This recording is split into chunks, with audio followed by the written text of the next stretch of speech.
Hello, everyone. Welcome back. Again, another episode of From Stuck to Limitless, the show where we bring you fire starters and change makers with tips and insights to uplevel your life from stuck to limitless. I am your host, Marie McKenzie. This evening is no exception. We have another amazing guest, the phenomenal R.N. Marva Riley. I swear, if you look in the dictionary for holistic health, you'll see her picture. Marvel, without any further delay, just share with us who you are and what you do. Okay, thank you so much for having me on your prestigious show, Marie. It's a pleasure. We love having you. For those who don't know, I've known Marie for over what, 22 years? Yes, more. More than Yes, yeah, it's been a while. A while. We we went to met in nursing yeah, school nursing school together way back. way back. A beautiful journey of love and Yes, yes, friendship and sisterhood. yes. Okay, so my name is Marva Riley. I am a registered nurse and I'm the author of three amazing health and wellness, holistic health and wellness books. And I'm a passionate holistic advocate. I was born in the beautiful island of Jamaica and I currently live in Georgia. I love life and I love people and I love to talk about health, everything health and wellness. So tell us, Marva, what started you on this journey? Oh boy, what Give us the a down and dirty. what a question. Yes. You know, as a child, I was kind of puny. I was not I was not a strong, robust child. And as a young adult, I was also a little bit fragile. But when I was about 38, I became very, very sick with several life-threatening illnesses, including cardiomyopathy, where the muscles of my heart was functioning at 30 to 35%. It's called the ejection fraction. You know what that is. You're a nurse. And how I knew that is that every day I would wake up feeling, at 38, feeling lethargic. I had no energy. If I was walking in my living room, for example, from one end of the living room to the other, I'd have to sit and rest and catch my breath before I continue. And it kept getting worse to the point where I couldn't go up a couple flights of stairs. So I would go to see my regular doctor, and he kept telling me that I was in premenopause, I was depressed, and what I was going through was in my head.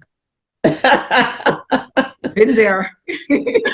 Yeah, yeah, that's what he kept telling me. And then, he prescribed antidepressant, which at that time I believed in those drugs, or maybe I shouldn't say I believed it. I didn't know any better.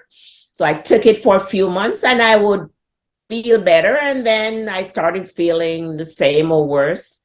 And then one day I went to visit a friend and she had 2 flights of stairs to go to the guest bedrooms and I couldn't make it. Wow. I was so winded. I was short of breath. I had to stop on the stairs, put my head by the AC vent and just let the air come to me while my husband was fanning me. I thought, I'm being the stubborn nurse that we sometimes are. Yes, we're bad. We don't even take the advice that we give others, right? Yes. I didn't call 911. I didn't go to the hospital. I was living in Florida then, and I was visiting a friend in Atlanta, and I did not call 911. I foolishly stayed the few days and then drove back to Florida. And then I went to see my doctor the Monday. I waited, and my physician wasn't there. And I saw his nurse practitioner. I have such great respect for I nurse was just about, they are the best. Yes, Yes. they absolutely. Nurse practitioners and physician assistants, I have a deep respect for them Yeah. because it takes time. Yes. They take time to listen. They take time to sit down and listen, and they look at the big picture. Yes. And she did a 12-lead EKG, and she said, "You're not going home." Ooh. I was having what's called ventricular tachycardia. Wow.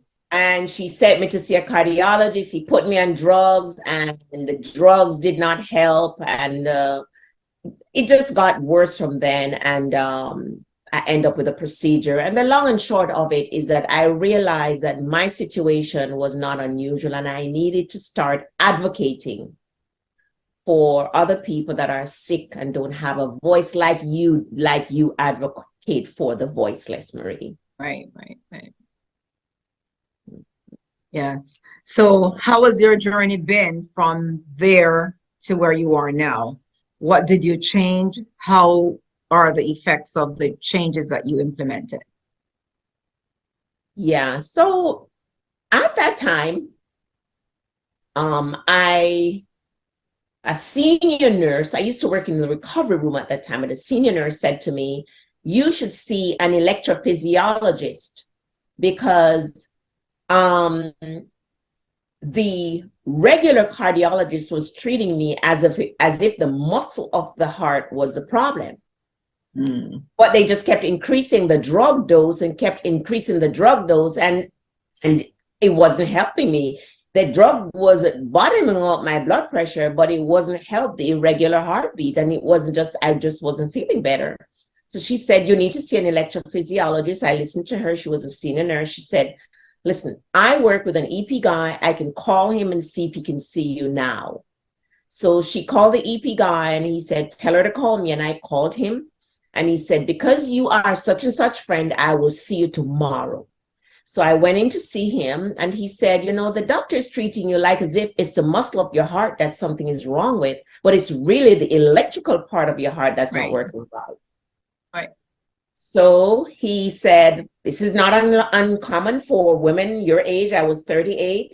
I can do an ablation. It'll be corrected, but perhaps in 10 years, you might have to get it done again. Wow. And he did it. And it was successful. And when I went back for my 2 weeks checkup, he said to me, "I want you to flush every drug that you were on down the toilet."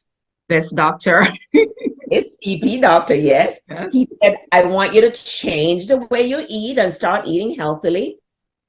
I want you to walk for 30 minutes every single day. Reduce your stress level and start enjoying life." I had never heard anything about holistic health, but that's what it is. Yeah. Of course, I followed the doctor's orders to a T because I was sick and tired of being sick and tired. The journey has been beautiful. I was a critical care nurse. I realized that many of my patients did not have a physician like I had to tell them, "Listen, you need to start eating better. You need to start exercise." And they were just constantly coming in and out of the hospital. And the problem and the what they offered was Band-Aid, drugs, drugs, and more drugs. And you have each specialty giving you a drug that the other one doesn't know about. They interact. It's polypharmacy all over. So you change your diet, you increase your exercise, you walk for 30 minutes every day. And how soon did life change for you? In all honesty, Marie, I started experiencing changes immediately. For example, even at 38, I used to have chronic constipation. But that's because I was eating enough fiber. I didn't know what healthy eating was. I thought healthy eating was eating a whole quarter of a chicken with some rice and maybe one little piece of slice of tomato or something like that. I didn't grow up eating salads every day, and the foods are expensive, and I have children to take care of and things like that. And I used to have chronic constipation. And the moment I started eating more vegetables and more fruits and more nuts and drinking more water, that went. Wow. That went. The moment I started walking, I experienced more more energy, sorry. And remember I said that when they did my echocardiogram, the muscle strength of my heart was 30 to 35%. 6 months after that, I went to see a different cardiologist. I decided to switch my general cardiologist to another guy that I used to work with. And he and I were the same age. He put me on the treadmill and he was shocked. Okay, he said, I can't believe that you could actually do incline fast walking on the treadmill. And in 6 months, my ejection fraction went from 30 to 35 to 55%. Wow, that's amazing. So that is telling us that little changes, doesn't have to be big changes all at once, just one day at a time, implementing small changes, and it adds up over time.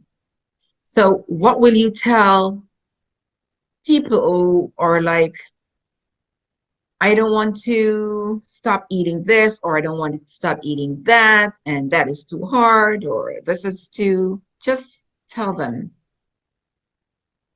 But I would say everything that's new is not easy, and every change is difficult because we become set in our ways, and this culture kind of mold the way we think, the way we eat, the way we behave. The culture molds it. Okay, so from we were children, for example, they might have introduced sodas and cookies and things to the children. And at 38, it's not going to be easy for me to break that habit. Nothing that, your parents used to say to us, nothing worth having is easy. You know what I mean? If you want to buy a house, for example, you're going to have to save that $20,000 down payment if it's that anymore. And you're going to have $10,000 for closing costs. It's going to take some discipline and it's going to take some sacrifice. You won't be able to go out to dinner as much. You won't be able to shop as much, maybe get your hair done because you're saving. You have a goal, you're saving. So it takes sacrifice and it takes time and discipline. It's the same thing with any other change. When you're ready to change the way you eat, for example, start with little things. For example, because if you're going to save for your house, you can't start saving $10,000 a month.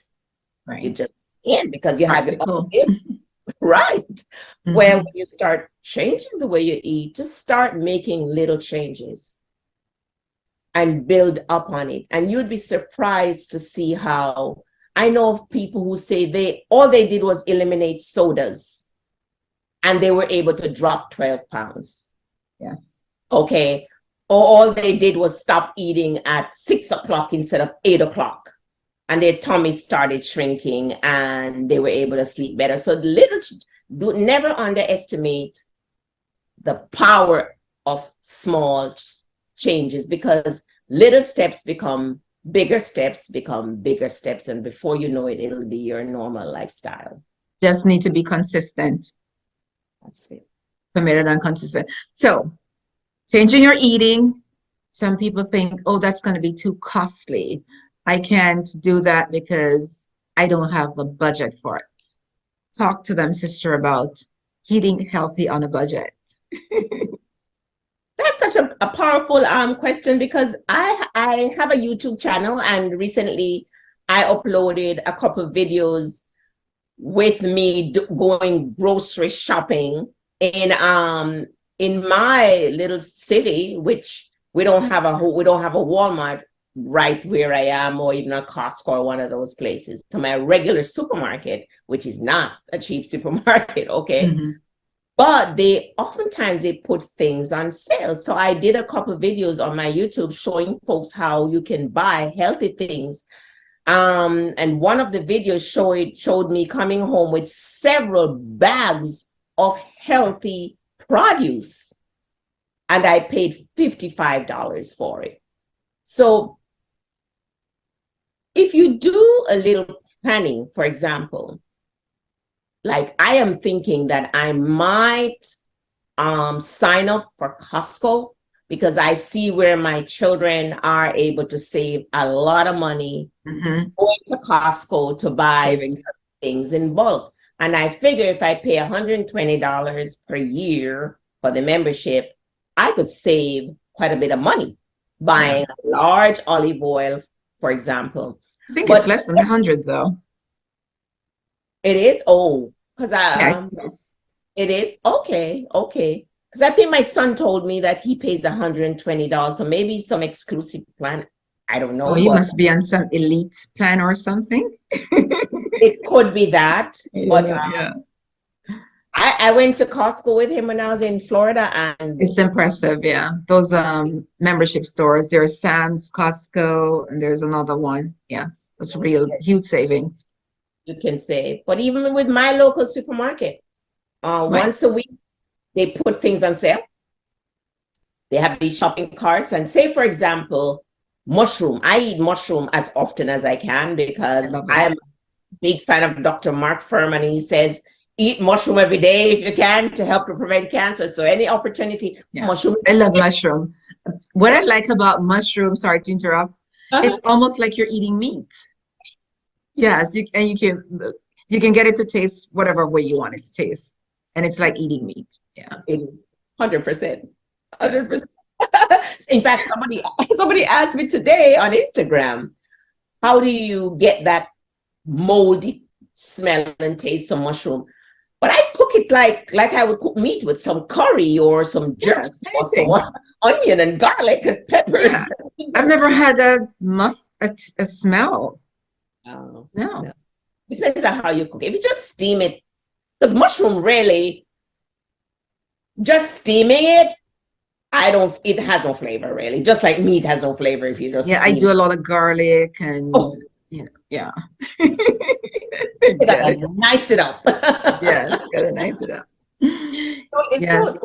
real quick, if you do a little planning and you go to stores like many people have Aldi's, I Oh hear yes. they I sell a love lot of all this. organic stuff cheap. I go to Walmart to buy my beans and I stock up on beans and things like that. Today I went to my local store and I usually buy the 100 ounces of organic olive oil, not in the plastic, but the one in the Right. can, and it was half price. So Wow. because that's not going to go bad. So if you're No. doing planning, you can actually eat healthily on a budget, but Yeah. you got to do a little plan. Yeah. And this is where meal prep would come in too, because if there's a sale, you're going to buy more things and then you can plan. You can put portions into the freezer, for when you need them if you buy too much for that week. So So with planning, you can be successful on the journey. 100%. And meal prepping is like a key when it comes to the healthy eating, weight loss journey, because people are so busy Yes. Oh, that yes. who has time to prepare a meal at Every 6, 7, 8 o'clock when you get home? But on your days off, if you introduce me, Marie, to preparing a bunch of salad in advance and putting it in mason and jar. then mason jars. Yes, that's one of my favorites. Yes. Yes. And actually I saw my daughter-in-law not use mason jars, but they have these glass containers that she just makes a whole bunch of quinoa and salads and things, and she'll put the quinoa down, put the salad on top, put some nuts, Wow. and she'll stick it in the refrigerator and has healthy foods to eat for the whole week. So a little planning It can and work. you can be successful 100%. Yes. And one of the other thing I want to talk about is knowing your numbers, like what's your cholesterol? What's your blood pressure? Some people don't get any feedback on that unless they go to the doctor's office. And for me, it's like if I don't monitor my blood pressure at home, at least I have to monitor it and try to make a list and bring it to my doctor when I'm going. He wants to see what it is when I'm not there. So, because it's not a true picture if you only know it when you show up at the doctor's office. Yeah. Talk. talk to us a little bit about that, your thoughts on that, and how we can encourage our listeners to, you know, adopt some of these practices. And it's such an easy practice because I mean, when we became nurses many years ago, blood pressure cuffs were not available. Your doctor had to order one. Okay. Now you can order it on Amazon, Walmart. It's everywhere. Everywhere. And it's cheap. Yes. You know, you can get a blood pressure cuff for way under $20. An accurate one. You can get one for the wrist, one for the arm, and they're pretty accurate. And it's just a very good idea to check, you know, have a notepad and just write down your blood pressure, check it on the left arm, And you know, right. and then check it on the right, write it down right and left and make a list. And so when you go to your physician for your checkup, you can show it to them. Because recently I spoke to a very good friend of mine who has lost weight, changed his diet, is doing very, very well. But he is on blood pressure medicine. And I said to him, why don't you speak to your doctor and see if your doctor can reduce the amount of blood pressure medicine you're on, or potentially even eventually take you off it if you don't need it. You know what I mean? And he said, well, the last time I went to my doctor, my blood pressure was a little higher than he wanted. But he said, but this morning I checked my blood pressure, it was 110/64. I said, well, what you could do is, like you just mentioned, Marie, write your blood pressure readings for a few days so that when you go to your doctor, you say, this is what was happening. Right. And also bring your blood pressure cuff to your doctor so that when they use their cuff to check your blood pressure and use your cuff to check your blood pressure, you'll see if there's a difference. Right. That's a great idea. Yes. But even blood sugar, Marie, you can actually check your blood sugar from home. Back in the days when we became nurses, you were not able to get a glucometer to check your own blood sugar at home, but now you can. In fact, this year I decided I was going to invest in a glucometer so I can stick my finger and check my own fasting blood sugar once in a while. I'm not saying I'm going to do it every day, but maybe once a month. You could see what your blood sugar is. And because sometimes folks find out that they're diabetic or they're hypertensive just by chance. Something happened, they went to the emergency room and say, what, your blood pressure is a 190/110 or something? So many patients I've encountered who's like arrive in the ER with like, my stomach is hurting or I'm feeling dizzy, and their blood sugar is like over 1,000. No clue that they were diabetic, and you know, so they're not taking care of that part of their life. Yeah, so it's good to keep a check on yourself. Wait, another thing I would suggest, I'm sorry, weigh yourself. That's another thing that is cheap. Scale. Just get a scale, put it at the same spot in your bedroom or wherever, you know, and then you get up, even say once a week or once a month, you weigh yourself. They say it's best not to weigh yourself on a Monday, like on a Wednesday, you weigh yourself. Overeat the weekend. Because we overeat on the weekend and it'll be discouraging. I never thought of that until now. No. So you have to maintain a healthy lifestyle through the weekend also. I'm just saying. But a lot of us fall off the wagon on the weekends because we go out to dinner or there's a party. But we still can eat healthy at a party. We don't have to like put go some over. healthy stuff in. But you know what? It is said that if we eat healthily, really clean, 80% of the times, and the other 20% we throw in our treats here and there, then it is more likely that we will stay on the healthy path. Yeah. If you're committed though, because there are some people are like alcoholics, stay away from the bottle. That's true. So you have to know yourself and what you can get away with. It's true. That is true. That is absolutely true. Yes. Tell us about your new book. Tell us about your books, especially the new one. What a delight. Well, I always have I shouldn't say I always. I should bring them more in my car. I know you bring your books with Everywhere you I go. wherever you're going. Everywhere I go. Yeah. But, I wrote my first book a little bit before your first book was Yeah. published. Yes. Yes. Before I even thought of writing yours was published. Yes. Yeah, I think we both published the same year, 2020. Was that your first? No, I was 2021. Oh, yours was a few months after mine. Yeah, because Mhm. mine was towards the end of 2020. So that Yeah. was when my first book was published. It's called Eat, Sleep, Meditate, a Great Nurse's book. Health. Thank And I you. have an autographed copy. Yes, I had to. I think you were the first one to buy my book, and I had to send you an autograph copy. Yes, Thank yes. you so much I for need an your autographed copy of the last one. Oh, or yes. the last two. I haven't gotten those signed yet. Oh, I need to send them to you. Yes. So my first book is somewhat of a memoir like yours, your first book. It's a story of how I was able to reverse all those multiple health issues, which many of them were not just as a result of poor eating and lack of physical activity. Many of my health issues were related to traumatic childhood experiences. You Okay. know, dwell a little bit on the traumatic childhood experiences because a lot of people don't know that stuff like those can really impact your health.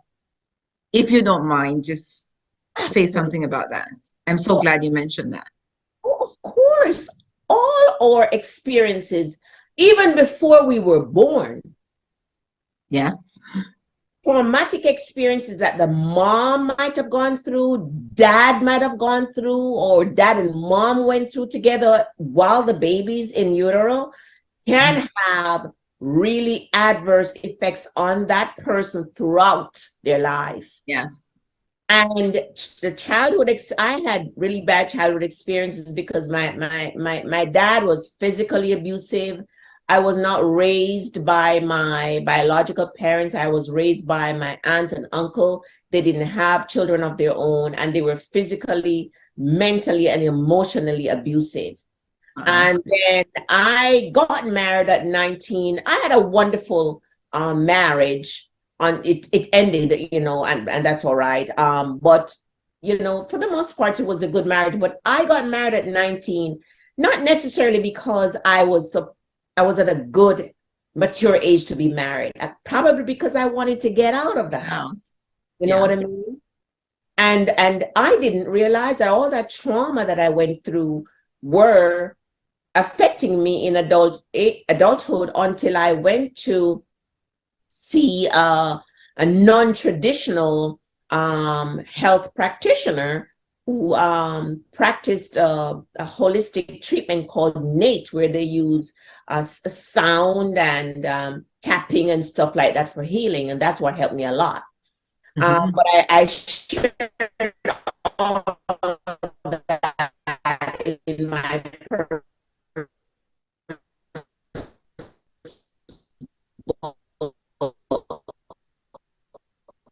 I'm not sure what is happening, but you're freezing up.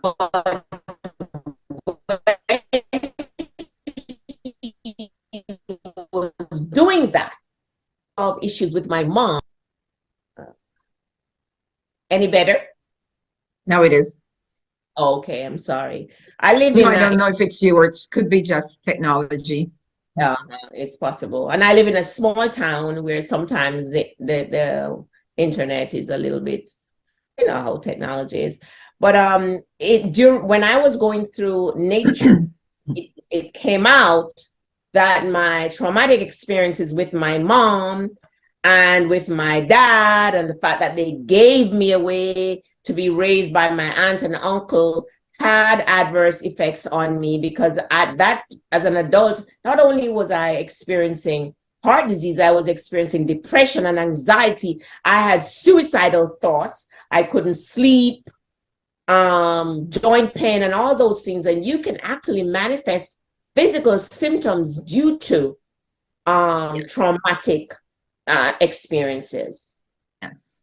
That's why we need to know that's why we must address health from a holistic standpoint. Yes. We got to deal with the mental and emotional, the spiritual, and also the physical. Totally agree. Yeah. Yes. So that was my first book. And the second one is it's called Share. It's an acronym for Simple, Healthy, Easy, and Inexpensive Recipes. And I have over 120 such recipes in that book, with things like mushroom and other recipes that to help folks who don't have a lot of time but want to eat healthy. It's really healthy, easy. And my third book was published in 2022. And I love that picture of you on it. Oh, Yes. thank you so Nice much. picture. Yes. Mhm. Thank you. That picture was taken at my 60th. I went away to Charlotte, North Carolina for my 60th birthday, and I dressed all sexy like this for a symphony show. And it's called Lose Weight and Keep It Off for Good, Understanding the Weight Loss Game, where I share at least 12 tips and strategies to help folks to lose the weight, and not just lose the weight every year, losing the weight and put it back on, but to actually keep it off for good. And my books are available on Amazon, Barnes and Noble, Target, Walmart, and my website, rnmarvariley.com. Okay. Awesome. It was a pleasure having you here. Any last thoughts? Yes. I would like to ask our listeners one question. Are you doing everything that you possibly can for your health? Are you doing everything that you possibly can to become and remain the healthiest version of yourself? Because you've got to remember that your health is your only wealth. No matter how much money you have, no matter what position you have on the job, no matter how well your business is doing, if you do not have your wealth, your health, take it from me, you have absolutely nothing. Another thing is that you cannot leave your health up to the healthcare industry. That's so true. Say Your it again. cannot leave your health up to the healthcare industry. It's not the responsibility of the hospital, the nurses, the doctors, the clinics, the rehab center to take care of you. It is your responsibility to take care of yourself. And I saw that sign at a hospital in Jamaica a few years ago. Wow. Your health is your responsibility. You have got to take care of it. That's a great note to end on tonight. And where can our listeners find you, Marva? Oh, yes, I am on all social media. Well, yes, she all is. Major social media platforms. She is. As Marva Riley or RN Marva Riley. I'm on YouTube, Instagram, Facebook, TikTok, Twitter, LinkedIn, and I have a website, rnmarvariley.com. I also send out a free monthly health and wellness newsletter. You can sign up for that on my website, rnmarvariley.com. And you can't miss her. She's very active on all those platforms. I see her every day and her little stuff, and so inspiring. I'm so glad to have you here. So glad to call you my friend and sister. And yes, it's such a blessing for our listeners to hear your story and what you're doing to advocate for our health holistically, emotionally, mentally, spiritually, and physically. Can't treat one without the other. Thank you, my dear. There you go, listeners. Another episode of From Stuck to Limitless. I am your host, Marie McKenzie. Tune in Saturdays to WJIL.today at 3 p.m. Eastern Standard Time. See you next time. Have a great day. Thank you, Marva. Thanks for having me.